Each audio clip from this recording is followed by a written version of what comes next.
Kaya, ito na yung bahay ni Dato Adlaw eh. Oh, yun yun. Ito ba? Bakit po yun?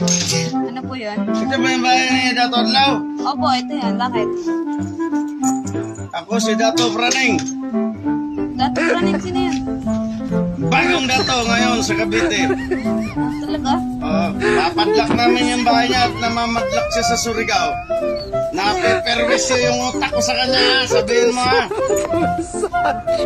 Ito, nilabag niya yung batas namin. Sabihin mo sa kanya. Hindi ito ancestral house.